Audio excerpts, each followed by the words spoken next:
Right now, as you listen to these words, there's a dog lying somewhere near you. Maybe it's curled up on the couch, maybe it's dozing at your feet, or maybe it's just sitting quietly and watching you. Here's something interesting. When you turn to it and make eye contact, something amazing happens in your brain. The same areas activate as when a mother looks at her newborn child. This isn't a pretty comparison or a poetic exaggeration. It's the result of research where people underwent brain MRIs while looking at pictures of their pets. The brain couldn't tell the difference between a dog and a child. It reacted to both with a release of oxytocin, warmth, and affection. And I want you to pause here, because we tend to think we know dogs well. After all, they live in our homes, sleep in our beds, eat on a schedule, go for walks on leashes, and fetch balls. What more is there to learn? It turns out, almost everything. We see dogs every day, yet we don't understand how they're built, what they feel, how they think, and why they're even here with us. We treat them like simple, understandable beings, while in reality, they are the result of 15,000 years of shared evolution. An animal that has literally rewritten its biology to live alongside humans. I've gathered 100 facts that change everything, not a ranking of funny stories from the internet, not a collection of cute videos. Real data from neurobiology, genetics, animal psychology, and veterinary medicine that show dogs are not just man's best friend. This is a completely different story about how two species chose each other and have never parted ways. But before we dive into the facts, I want to share one thing that sets the context.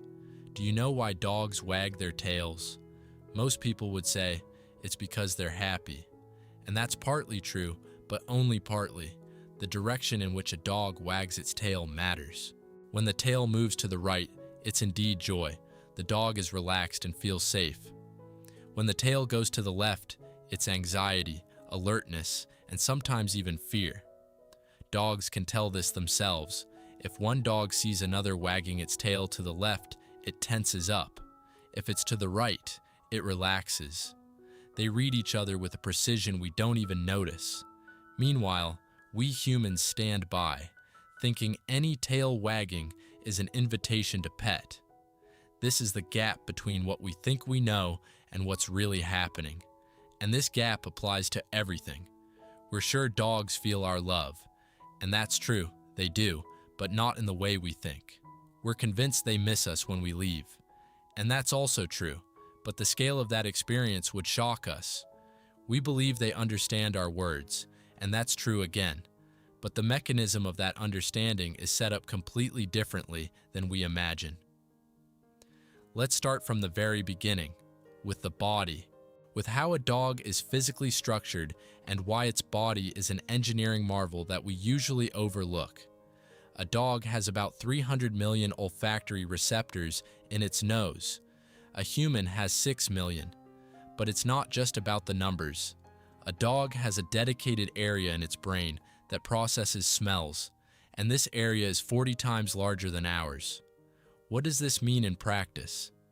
A dog can smell adrenaline in your blood, not when you're already scared and screaming, but before that, at the moment your body starts reacting to a threat, even before you realize you're scared. The dog knows already. It reads your biochemistry through the air, through your skin's pores, through the microscopic molecules you emit every second without even knowing it.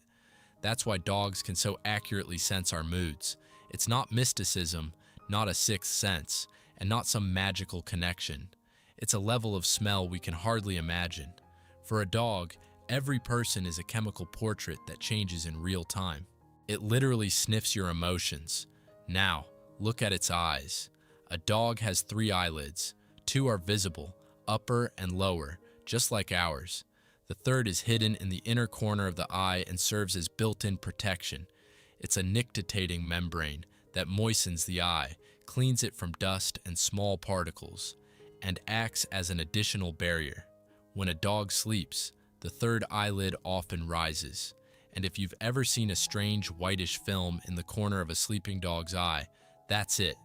Nature has equipped dogs with a mechanism that humans are still trying to replicate in protective eyewear. Now, movement. When a dog runs in a gallop, there comes a moment when all four paws are off the ground at the same time. The dog's body literally flies. This is possible thanks to the incredible flexibility of its spine. It compresses and decompresses like a spring, giving the animal that explosive push that can't be achieved just through leg muscles. Greyhounds and whippets can reach speeds of 70 kilometers per hour. And at that moment, their bodies operate at the limit of what biology can achieve. And when the same whippet lies at home on its bed and rests, its pulse drops to 40 beats per minute. For comparison, an untrained human has a resting pulse of about 70 to 80. 40 beats is the level of an Olympic marathon runner. A resting whippet's heart works as if it has spent its entire life at a training camp. And all of this is in a creature that's lying on your couch, chewing on a rubber toy, and pretending not to hear the command place. We haven't even touched on the brain, on how dogs think, how they make decisions, how they process speech, and why their intelligence is set up completely differently than we usually believe.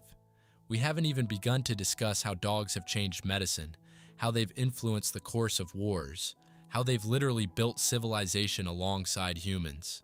We haven't even touched on what happens to a dog when it sleeps and what it might see in its dreams. So, the brain. And this is where most people go wrong, because when we talk about a dog's intelligence, we almost always measure it by human standards. A smart dog is one that follows commands. A dumb one is one that doesn't listen. But that's like judging a fish by its ability to climb trees. A dog's intelligence is structured differently. And once you understand how, you'll never call any dog dumb again. Dogs solve problems in a way scientists call social referencing. It sounds complicated, but it's actually simple. When a dog encounters something unfamiliar, a new object, an unknown situation, a task it can't solve on its own, it doesn't try to figure it out alone. It turns and looks at a human. It seeks a cue in your face, your tone, your behavior. If you're calm, it calms down. If you're tense, it tenses up too. A dog uses humans as a navigator through the world, as a living reference book that tells it what to fear and what not to. And here's what's important. Wolves don't do this. A wolf faced with an unfamiliar task will dig, chew, try, fail, and try again. But it will never turn to a human for an answer. Even wolves raised by humans from birth, even those that have spent their entire lives alongside humans, they don't seek eye contact for information. This isn't a matter of training, it's a matter of biology. Dogs have evolved the ability to read humans as a source of knowledge about the world, a skill their ancestors didn't have. And this changes everything in our understanding of what a dog's mind is. A dog isn't less intelligent than a wolf. It solves problems differently, through us. It hasn't evolved to be independent, but to be the best partner.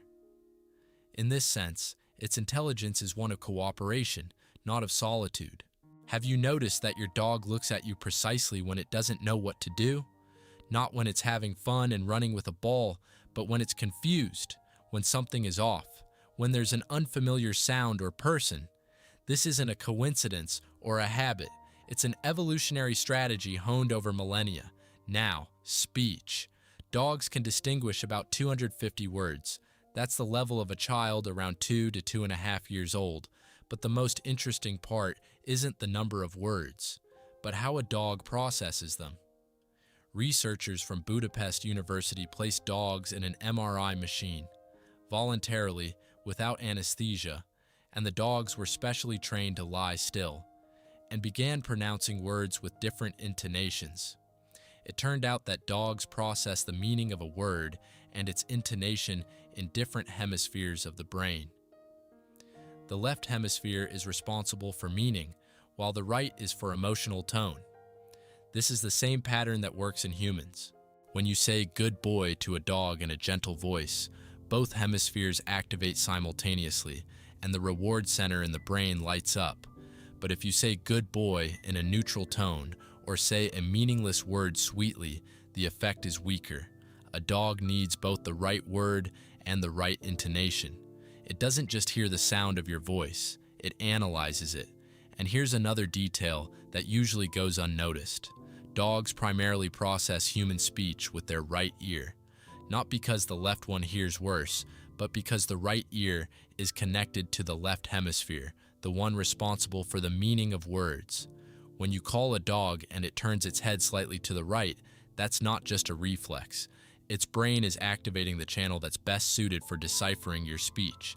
Now let's take a step back and look at the bigger picture, because everything we've just talked about, social referencing, speech processing, reading emotions, didn't just appear out of nowhere. It's the result of 15,000 years of living together. And over those millennia, something happened that hasn't occurred with any other species on the planet. Dogs, compared to wolves, have smaller brains. The overall brain volume has decreased. And at first glance, this sounds like degradation, like domestic life has made dogs dumber. But that's a completely incorrect interpretation. Yes, the brain has shrunk overall, but specific parts, the ones responsible for social interaction, reading facial expressions, recognizing emotions, these areas have grown.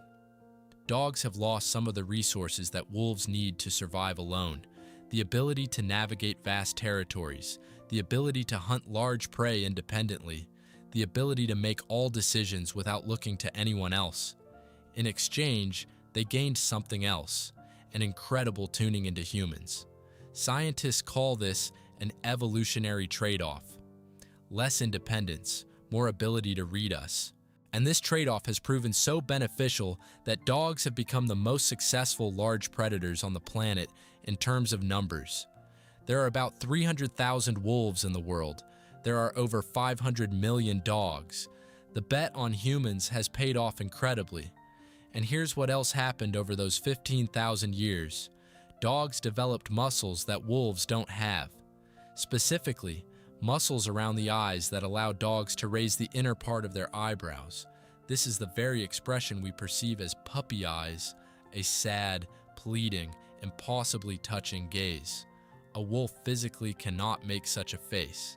It lacks the musculature for it, but a dog can, because over thousands of years, humans unconsciously favored those puppies that looked at them that way.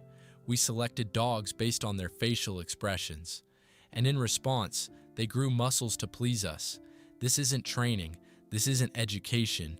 This is evolution directed toward one specific goal, toward humans. Now let's move on to something that might surprise you the most: medicine. Because a dog's nose, the very nose with 300 million receptors, has turned out to be a diagnostic tool that, in some cases, surpasses laboratory equipment. Let's start with malaria. In 2018, researchers conducted an experiment. They had dogs sniff socks worn by children in areas where malaria is prevalent.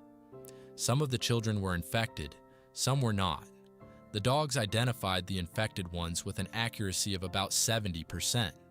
This might not seem too impressive until you learn that some field rapid tests for malaria show lower accuracy. And the dog did this in seconds, without reagents, without electricity, without a laboratory, just by smelling worn socks. But malaria is just the beginning. In the UK, clinical trials have been underway for several years, where dogs are learning to diagnose Parkinson's disease at an early stage, before tremors appear, before a person even starts to suspect anything. Dogs can sense changes in the chemical composition of skin oils, and these changes appear years before the first symptoms.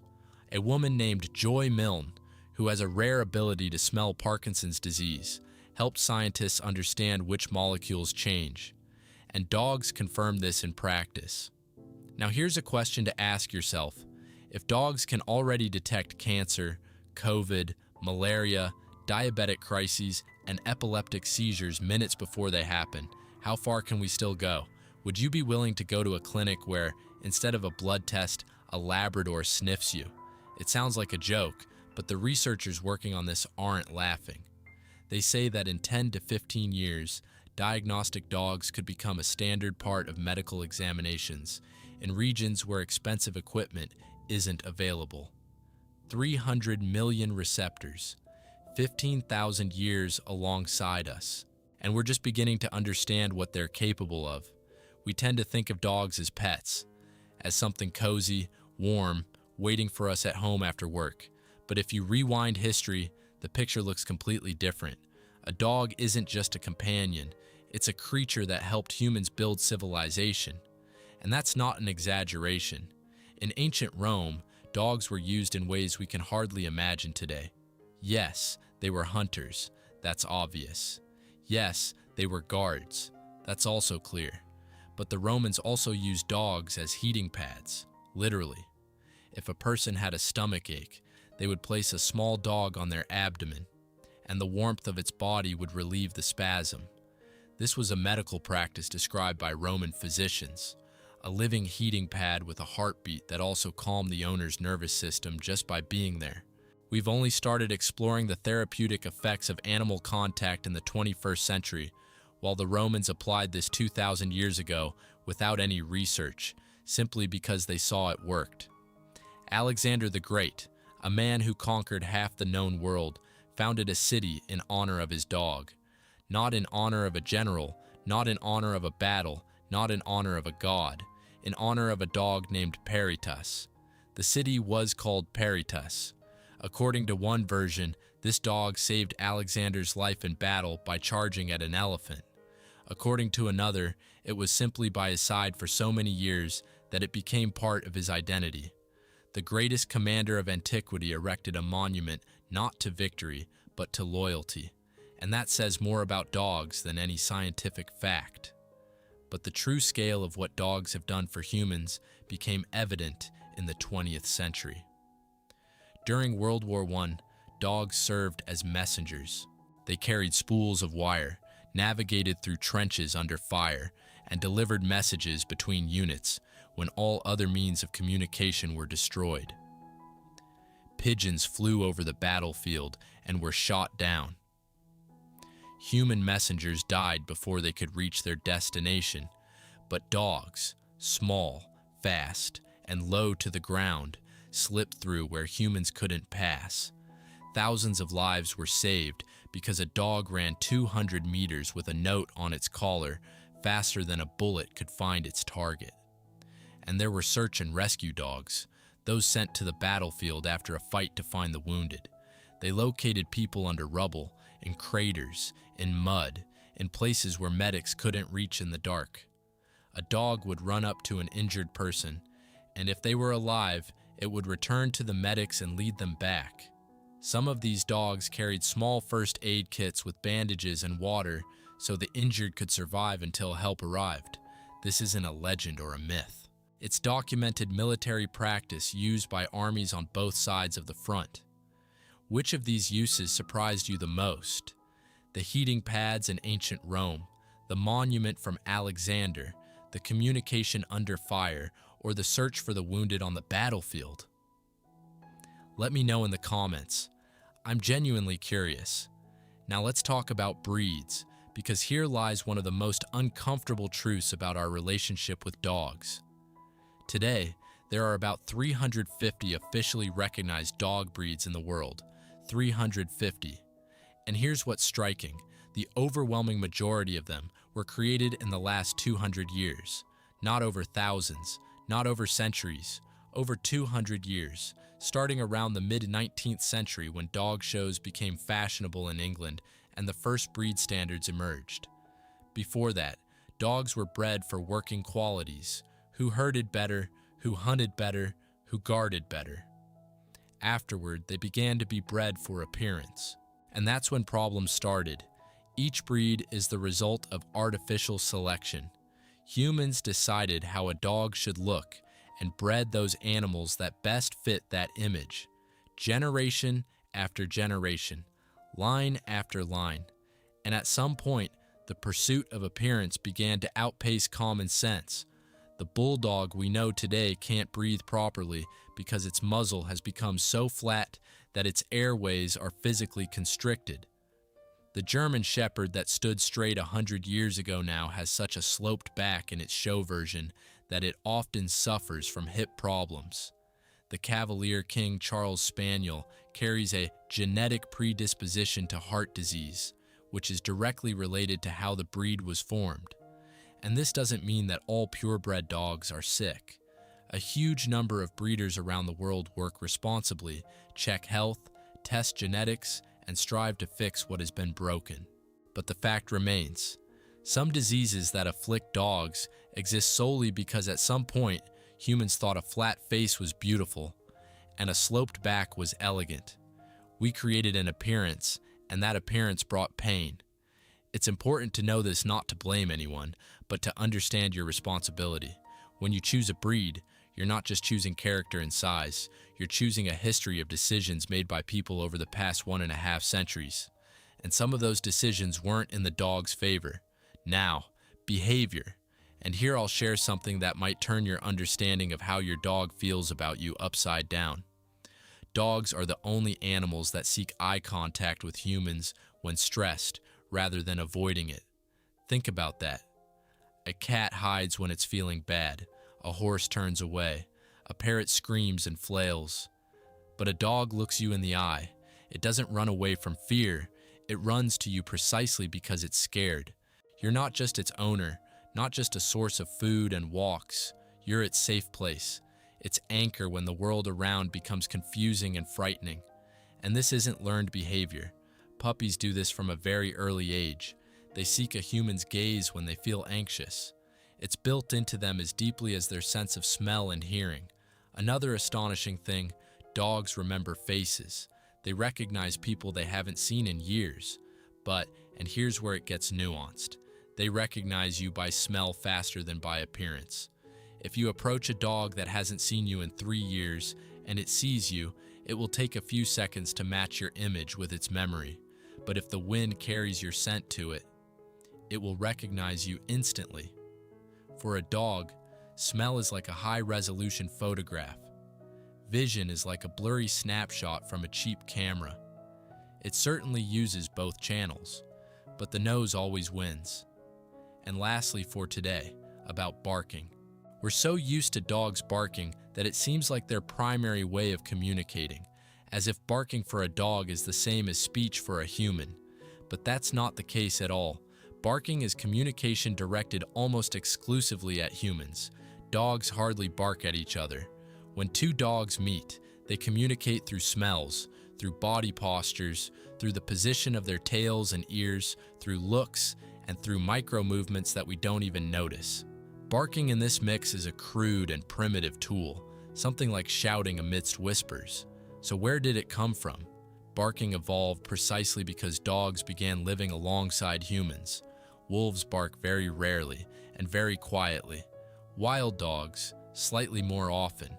But domestic dogs bark constantly because over thousands of years, they figured out one simple thing. Humans respond to sound.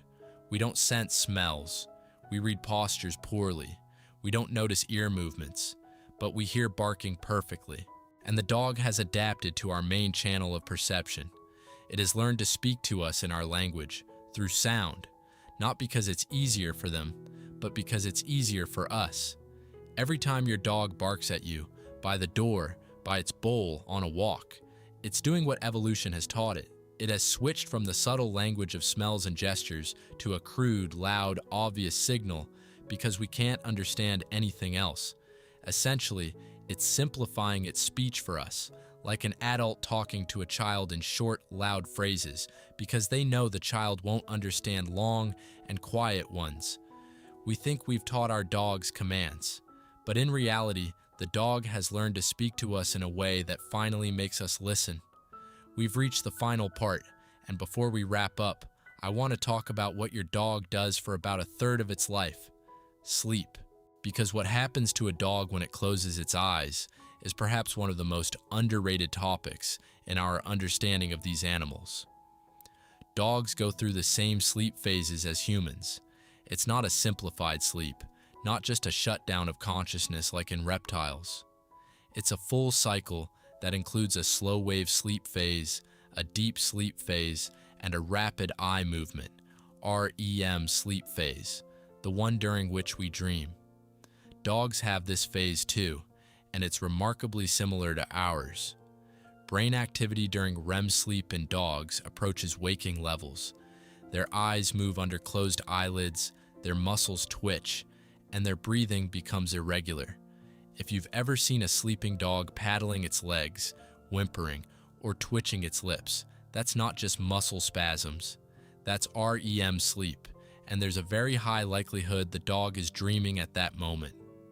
What exactly it dreams about, we don't know for sure, but researchers from the Massachusetts Institute of Technology conducted an experiment on rats back in the early 2000s that gave us a serious clue. The rats were allowed to run through a maze, and then their brain activity was recorded during sleep. It turned out that the patterns of brain activity during sleep precisely reproduced those from when they were running. The rats were essentially running through the maze in their dreams, and scientists believe that the same happens in dogs. Their brains process the events of the day, replay them, and solidify them in memory. Your dog, which chased a ball in the park during the day, might be running after that same ball again at night, only now it's in its head. And here's another detail that struck me while I was studying this topic. Large dog breeds sleep deeper and longer. Their sleep cycles are more extended, and their deep sleep phases last longer. Smaller breeds, Chihuahuas, Toy Terriers, Yorkies, sleep more superficially, but they enter REM sleep more frequently. This means that a small dog might dream more times in a night than a large one. It sleeps lightly but vividly. A large dog sinks into sleep thoroughly, like into a well, and dreams less often, but perhaps longer and in more detail.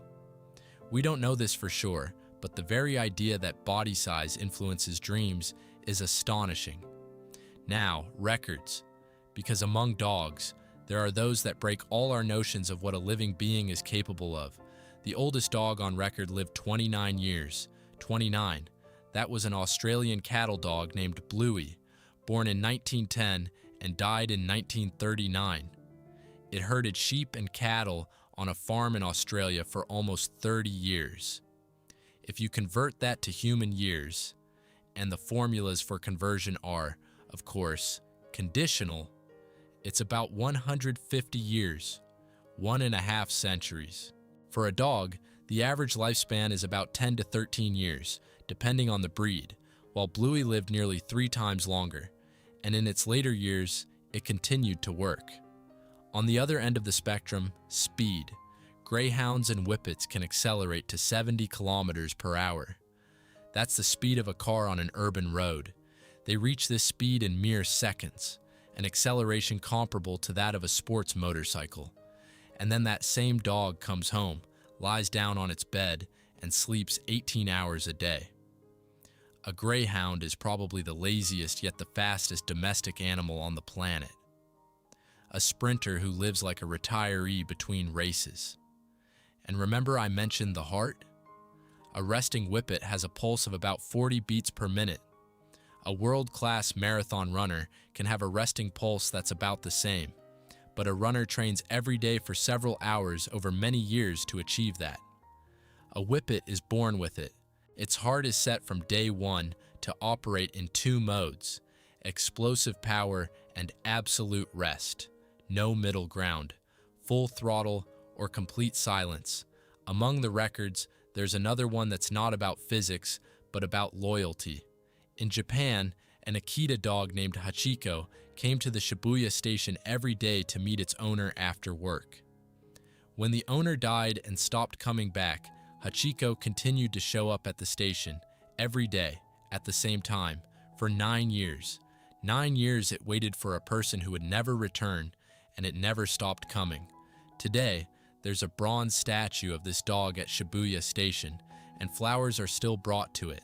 This story can be interpreted in various ways. One could say that the dog simply didn't understand what happened and acted out of habit. But 9 years isn't a habit. Habits fade in weeks, in months. 9 years of daily waiting is something else. It's a level of attachment for which we frankly lack words. And now, having gone through all this, through the body, through the brain, through evolution, through medicine, through history, through breeds, through sleep, and through records, let's return to where we started. That moment when you look at your dog and your brain reacts the same way it does to your own child. It's not a glitch in the system. It's not a perception error or sentimentality. It's the result of 15,000 years during which two species walked side by side and changed each other. The dog grew muscles in its face to evoke tenderness in you. You learned to release oxytocin just by looking into its eyes. It learned to bark because you can't sense smells. You learned to read its tail, even though you still do it wrong. It rewired its brain to understand your speech. You've reshaped your cities to give it places to walk. This isn't a relationship between owner and pet. This is shared evolution. This is when two completely different biological species looked at each other 15,000 years ago and made a decision, perhaps unconsciously, perhaps at some level deeper than any consciousness, to be together. And since then, neither has changed that decision. The dog is the only creature on this planet that has evolved specifically to understand humans, not animals in general, not living beings in general, us. It doesn't learn to understand us. It's born with that ability. It doesn't choose us. It's made for us. And we, whether we like it or not, are made for it too. Because our brains, the very brains that build rockets, write symphonies, and split atoms, look at that furry creature with a wet nose and say, "That's my child." Every time your dog lays its head on your lap for no reason, not because it's hungry, not because it wants to go for a walk, but just because you're there, this isn't a habit. This isn't a reflex or begging. This is the result of millennia. This is 15,000 years compressed into one movement. This is everything it is, expressed in the only way it knows how. And finally, I'd like to ask you to do one thing. Write in the comments something you've learned about your dog completely by chance, not from books, not from videos, not from the vet, but simply because you lived alongside it and one day noticed something you hadn't noticed before. Maybe it does something strange before bed. Maybe it reacts to a specific word you never taught it. Maybe it somehow knows when you're upset even before you realize it yourself. Every dog has such a story. Every person living with a dog has a moment when they looked at it and thought, "How do you know that? Share it." Because the 100 facts you heard today, that's science. But the 101st fact, the one only you and your dog know, that's what truly matters. Thank you for watching, and we'd appreciate a like on the video and a subscription to the channel.